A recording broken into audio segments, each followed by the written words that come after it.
Hebreos capítulo 2, versículo 17. Dice la palabra del Señor: por lo cual debía ser en todo semejante a sus hermanos, para venir a ser misericordioso y fiel sumo sacerdote en lo que a Dios se refiere, para expiar los pecados del pueblo. Entonces aquí encontramos una razón más por la cual Cristo tomó un cuerpo humano, por la cual el Señor se hizo hombre. Y lo primero que dice el autor es que debía ser en todo semejante a sus hermanos. Esas palabras, semejante a sus hermanos, ¿qué nos dan a entender?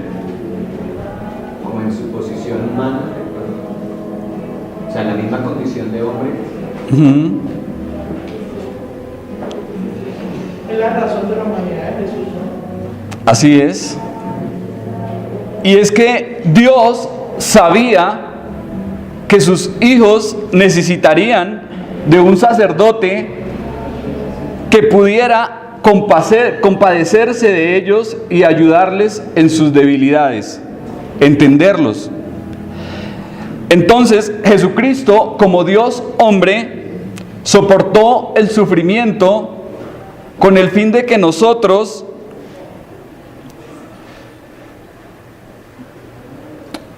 con el fin de entendernos a nosotros y con el fin de estar preparado para suplir todas nuestras necesidades. Y es que realmente es imposible comprender el dolor y el sufrimiento de una persona. Es muy difícil entender a alguien cuando uno no se coloca en los zapatos de esa persona. Nosotros podemos decirle a alguien que venga a nosotros a contarnos todos sus problemas, podemos decirle, sí, correcto, está bien, yo le entiendo, pero no podemos entenderle verdaderamente si no nos colocamos en los zapatos de esa persona, si no pasamos por su misma experiencia, si no vivimos lo que él ha tenido que vivir. Y eso precisamente fue lo que hizo el Señor Jesús. El Señor sabe perfectamente cuál es la ayuda que nosotros estamos necesitando y por eso puede dárnosla. Entonces, entendiendo nuestra condición, podemos decir que el Señor sufrió para ser capacitado y entendernos con conocimiento de causa. Dice que el Señor fue en todo semejante a sus hermanos. Y esto nos habla de que el Señor creció como cualquier judío de esa época. No tuvo mansiones, no nació en un palacio real. El Señor no nació rodeado de comodidades ni de extravagancias, sino que siendo el dueño y el Señor del universo, se hizo pobre para que nosotros fuésemos enriquecidos en Él. Pero dice acá, para venir a ser misericordioso y fiel sumo sacerdote en lo que a Dios se refiere. La misericordia es el primer requisito que debía tener un sacerdote. ¿Cuál era la función del sacerdote en el Antiguo Testamento? Ofrecer los sacrificios que traía el pueblo. Pero él era el representante de Dios hacia los hombres y el representante de los hombres hacia Dios. Y una cualidad que debía tener todo sacerdote en el Antiguo Testamento es que debía de ayudar a levantar a los caídos y darle la mano a los que estaban desgraciados o necesitados. Entonces debía ser un hombre misericordioso. Y dice también, fiel sumo sacerdote en lo que a Dios se refiere.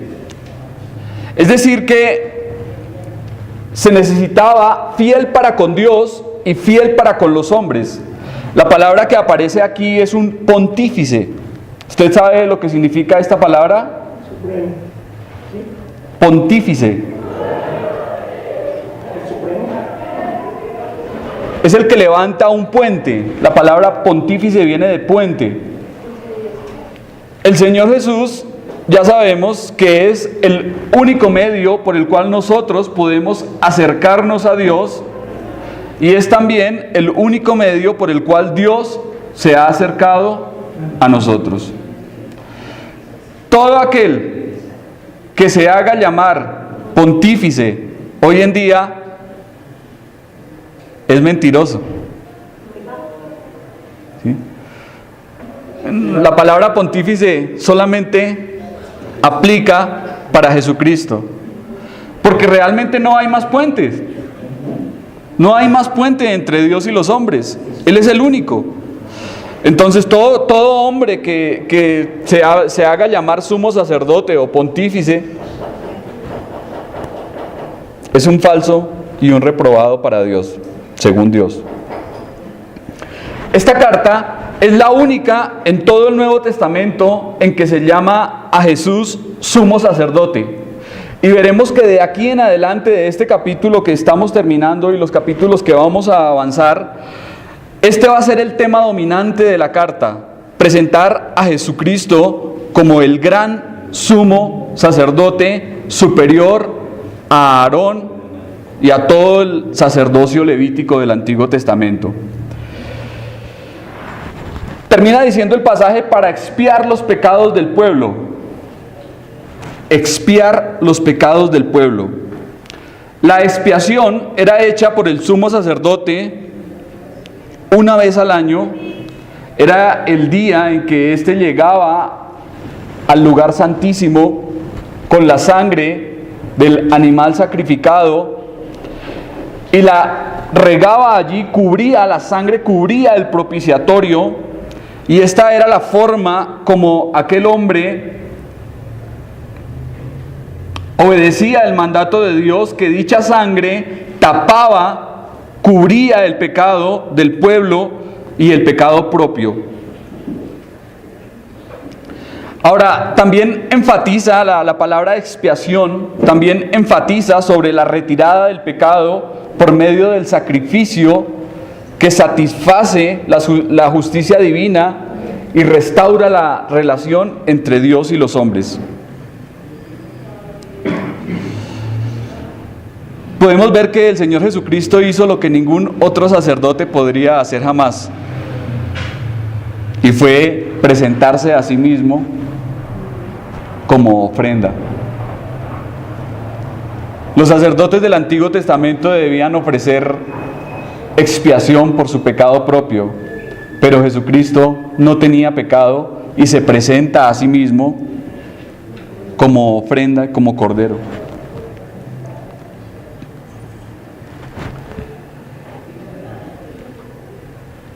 Versículo 18. Pues en cuanto Él mismo padeció siendo tentado, es poderoso para socorrer a los que son tentados.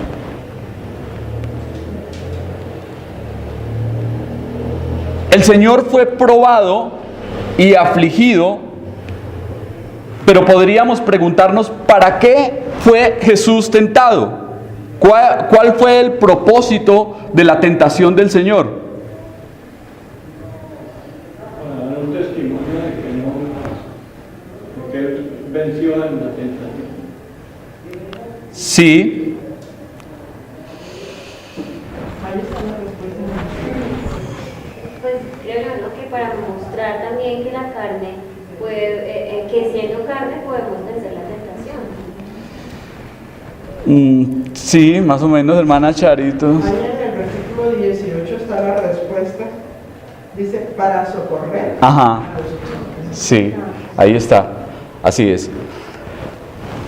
Pero mira que el Señor fue tentado Aquí la palabra tentado se puede entender como prueba, y Jesús fue probado así como se prueba el oro. Y usted tiene una joya, ¿y para qué la prueba? Para saber si es o no es. Y esa prueba es la constancia y testimonio de lo que es. En cierta ocasión iba por la calle y de pronto me abordó un hombre bastante sospechoso. Me dirigió varias palabras y de pronto sacó un anillo y me dijo: mire, tengo este anillo para la venta. Yo estaba en la adolescencia, era joven, y le dije: bueno, está bien, yo se lo compro, pero si vamos a una joyería y lo probamos. El hombre me dijo: ¿vamos? ¿Vamos? Entonces cuando me dijo así, eso me generó pues más duda. Y no, pues si dice que vayamos es porque realmente es auténtico el anillo. No sé cómo me envolvió. El caso fue que terminé dándole la plata que llevaba.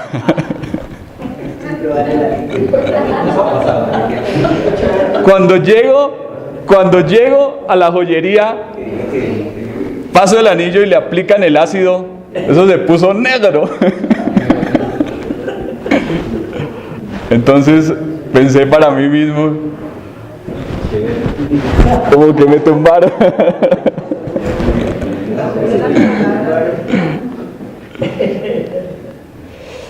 Pero eso es, algo se prueba, es para que quede constancia de lo que realmente es. Y Jesús fue probado para que quedara el testimonio de quién es Él verdaderamente. Ahora, ¿Jesucristo podía pecar? Es una pregunta de la que hablábamos. ¿Jesucristo podía pecar? Sí. No podía. Pues estaba en condición de hombre, lo podía hacer, pero es Dios. Entonces. Como Dios, el Señor no podía pecar. Ahora, encontramos que la tentación del Señor fue externa, fue desde afuera. Y vemos a Jesús que fue tentado en todo, pero desde afuera. Ahora, hay otra tentación que nos enseña la palabra cuando vamos allí al libro del apóstol Santiago. Y dice que cada uno es tentado cuando de su propia concupiscencia es atraído y seducido.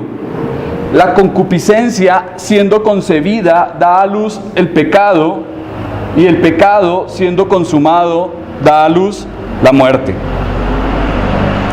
Entonces, esa concupiscencia, ese deseo que está en nosotros y que nos incita a lo malo, no habitaba en Jesús, no estaba en Él. Entonces, el Señor fue tentado desde afuera, pero no desde adentro. Eso debemos de tenerlo claro. Por otra parte, la prueba del Señor nos refleja y nos arroja que Él es bueno, genuino, santo, puro y perfecto. Si Jesús hubiese pecado, ¿qué habría pasado con nuestra salvación? No lo hubieran sostenido. Exacto.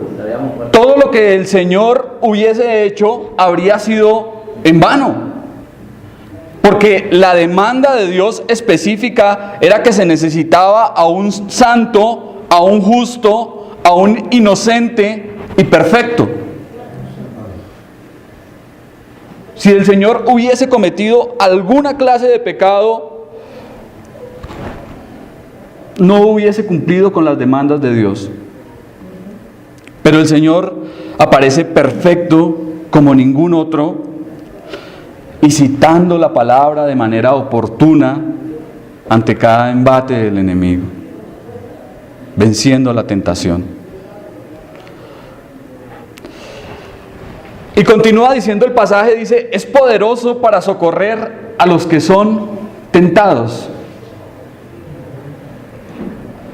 El Señor sabe exactamente cómo se ha de enviar el poderoso auxilio conforme a la necesidad de cada uno. Y esto es algo muy grande para nosotros porque nosotros somos débiles, flaqueamos, estamos limitados, pero tenemos a un mediador que es poderoso. El Señor es poderoso. La palabra socorrer acá da la idea de cuando en la antigüedad se llamaba a un médico. La persona que estaba enferma llamaba al médico y éste salía corriendo, salía rápidamente a atender al necesitado. Entonces esa idea es la que nos da aquí la palabra. Jesús corre en nuestro auxilio, en nuestra ayuda, cuando nosotros somos tentados, porque Él entiende nuestra condición. Como hombre, Él fue tentado en todo, pero sin pecado. Pero en cuanto a nosotros, ¿qué debemos hacer? Ya como aplicación, ¿qué debemos hacer frente a la tentación? Buscar el socorro. ¿Qué más debemos hacer? Debemos estar vestidos con el calzado, con todo lo que dice Efesios capítulo 6.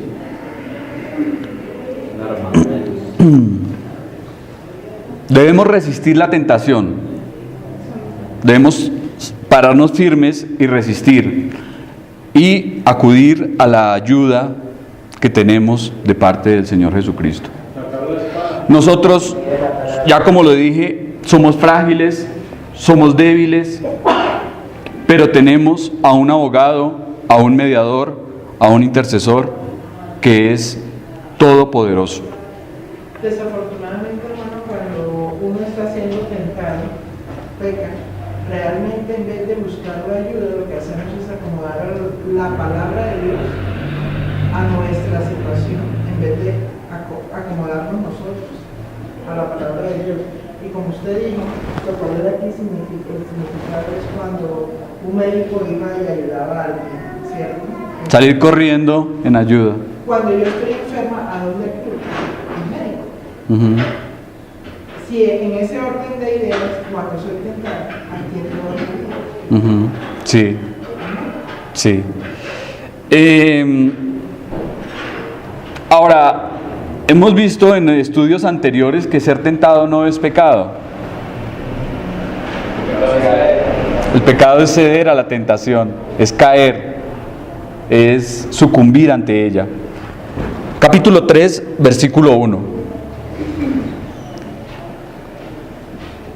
Por tanto, hermanos santos, participantes del llamamiento celestial, considerad al apóstol y sumo sacerdote de nuestra profesión, Cristo Jesús.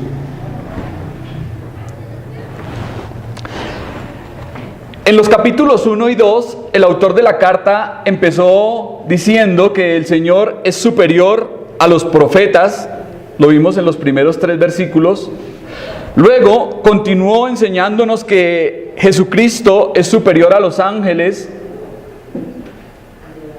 Lo vimos en parte del capítulo 1 y capítulo 2.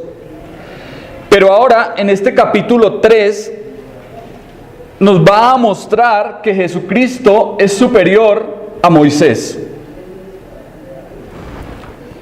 Y lo primero que dice acá es, por tanto, hermanos santos. En las enseñanzas del capítulo anterior, el Señor se identificó con la familia. Pero recuerdan que el enfoque que tenía era que somos santos posicionalmente por estar en el santo.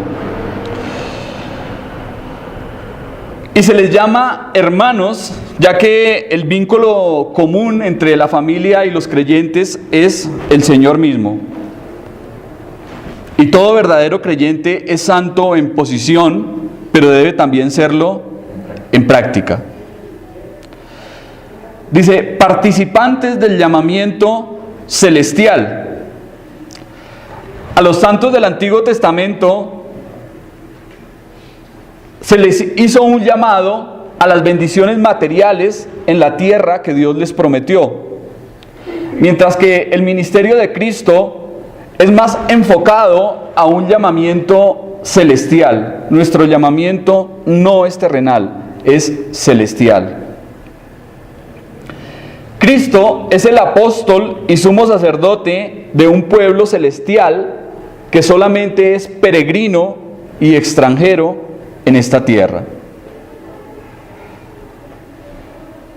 Esas dos palabras definen muy bien nuestra condición aquí en el mundo: peregrinos y extranjeros.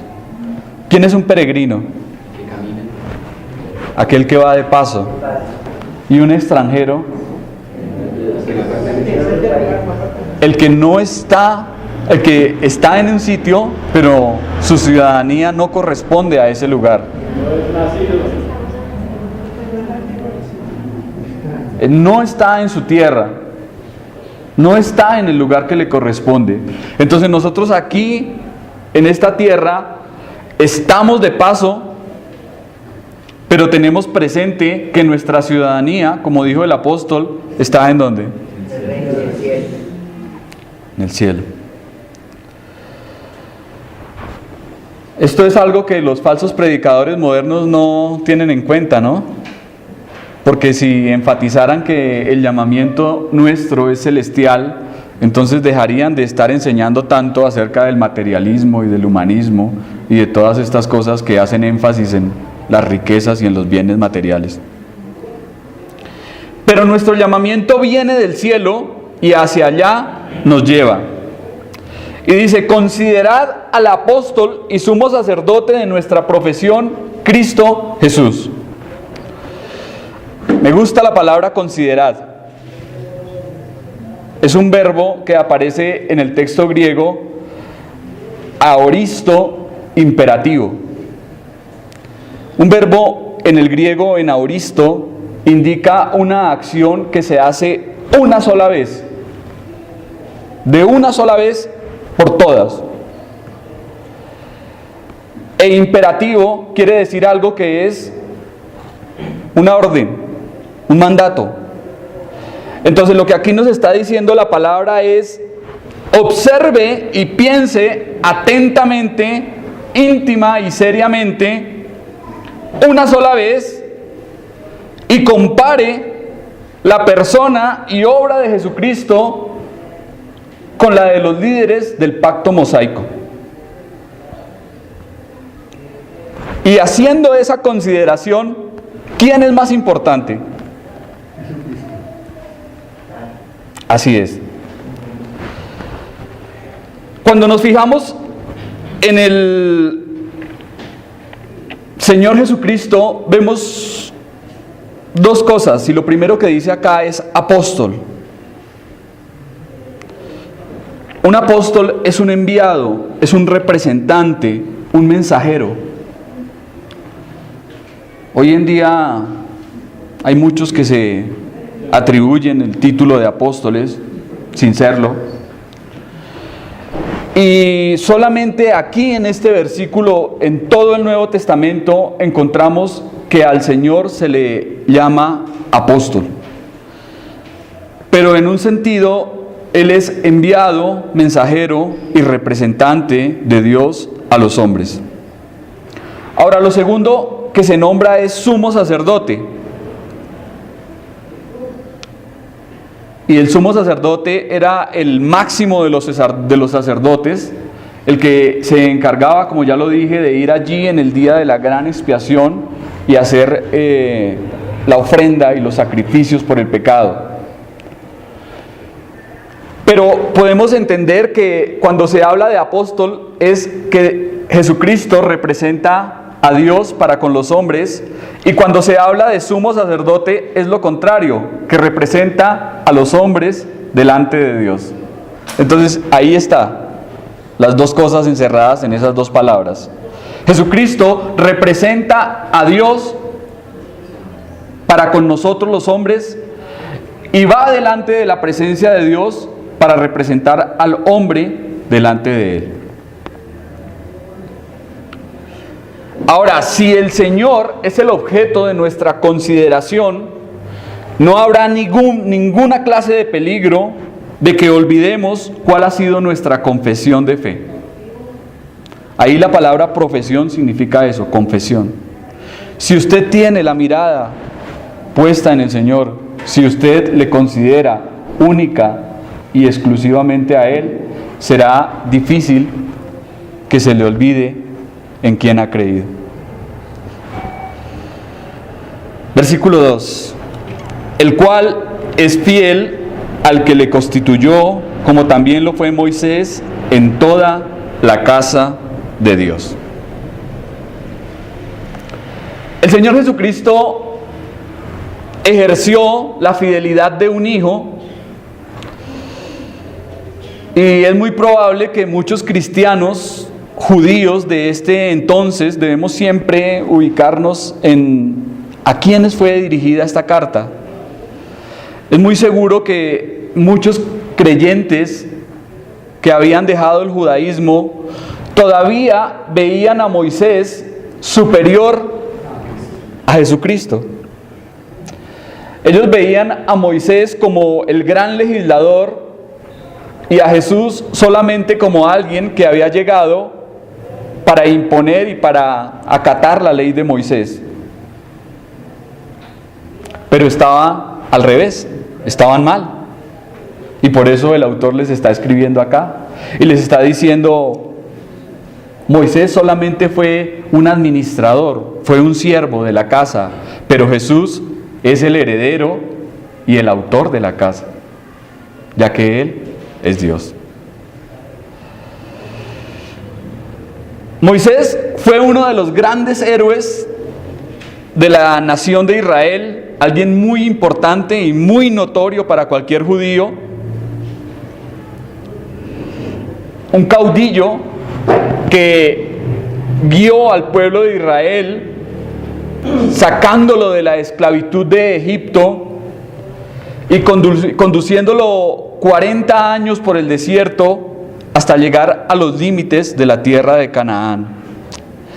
Moisés fue el hombre que habló con Dios en Horeb mientras la zarza ardía y no se consumía. Era un hombre que tenía una cercanía muy especial para con Dios. Moisés fue el hombre que iba enfrente, que iba adelante, mientras el Mar Rojo se abrió y dice que el pueblo cruzó como por tierra seca y Moisés estaba allí guiando a ese pueblo. También fue el hombre que allí en Sinaí se convirtió en el legislador. Fue el hombre que recibió las instrucciones divinas para construir el tabernáculo. Y antes de su muerte, a la edad de 120 años, subió al monte Nebo para ver Canaán, la tierra que no se le permitía entrar por una anterior desobediencia. Ese fue Moisés. Tremendo, ¿no? Y esto es un resumen largo de lo que fue la vida de este gran varón de Dios. Manso como ningún otro. Era el hombre que se colocaba delante del pueblo cuando Dios quería destruirlo y le decía: no, Señor, no lo hagas, mátame a mí primero. ¿Qué dirán las naciones que están a nuestro alrededor? Que los sacaste de Egipto para llevarlos al desierto y que todos murieran allí. Y ese era Moisés, o sea, hablaban contra él, murmuraban contra él, y sin embargo era un hombre que seguía pidiéndole a Dios por ese pueblo duro y rebelde. Pero el Señor Jesucristo está por encima de él. El Señor Jesucristo es más importante que Moisés y su ministerio brilla con mayor resplandor, porque podemos ver que aquí el pasaje dice que la casa es de Dios y no de Moisés. La casa corresponde a Dios y no a Moisés. Ahora, este término casa de Dios se ha malentendido y se ha malinterpretado. ¿Cuál es la casa de Dios? El corazón de nosotros. ¿El corazón? ¿El corazón solamente?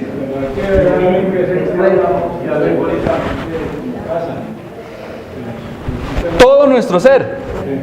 Dice que el Dios que hizo los cielos y la tierra no habita en templos hechos por manos de hombres. Dios no habita en ninguna casa, en ningún edificio, y debemos de permitirle al Señor que vaya transformando ese concepto que nos sembró el tradicionalismo, en donde decía, vamos a la iglesia. Y entendíamos que la iglesia era ese lugar ubicado allí en la mitad del parque. Y veo que todavía muchos creyentes como que tienen ese concepto y lo quieren seguir guardando, lo quieren seguir llevando.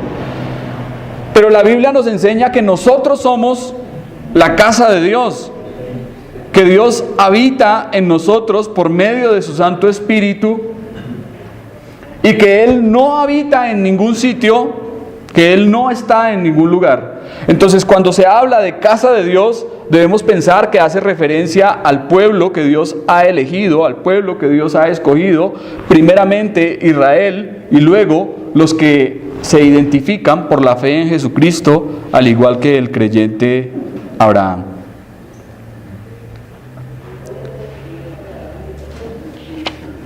Moisés fue el profeta de la ley.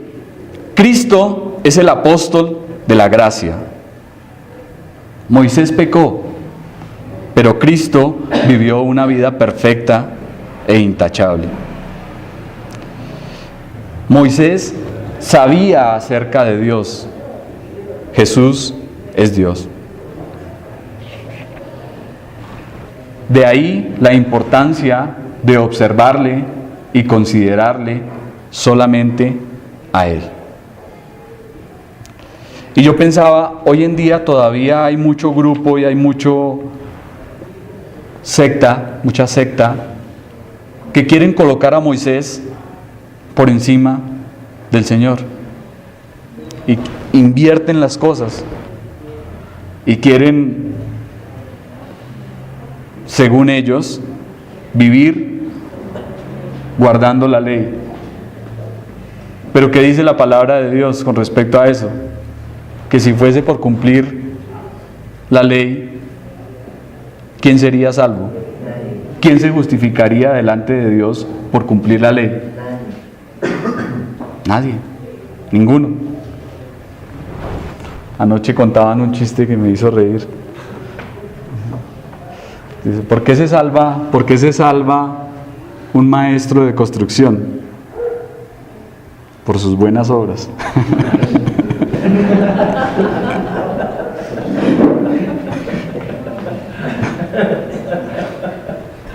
Y eso que no eran así buenas porque No son buenas. Pero porque si no las hace buenas igual. Pero nadie se salva por las obras. Nadie se salva por las obras. Ningún hombre se salva por las obras. Todos somos condenados si fuese por cumplir la ley. Versículo 3, y ya termino aquí porque el tiempo se me fue. Podría decir que los únicos que se salvan por sus buenas obras son los maestros de construcción. Pero no son buenas, hermanos, porque se caen, muchos se caen.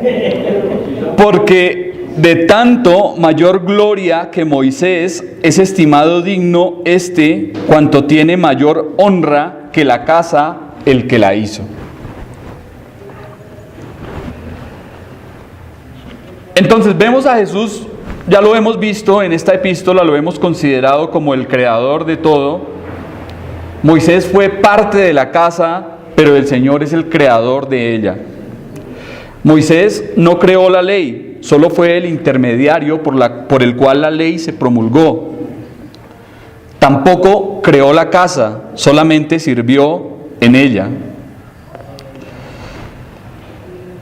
El Señor es digno de mucha mayor gloria y honra que Moisés, porque el Señor es el constructor del edificio espiritual, sacerdocio santo, del cual dice el apóstol Pedro que nosotros somos edificados allí como piedras vivas. Él es la piedra angular de la edificación, la piedra más importante, el cimiento. Y nosotros somos como piedras vivas, dice el apóstol Pedro, que somos sobreedificados en esa construcción, en esa casa espiritual. Y podemos ver también que existe un contraste entre el régimen antiguo y transitorio del tabernáculo y la gloriosa realidad permanente de que Jesucristo es quien levanta y gobierna la casa espiritual, es decir, su iglesia.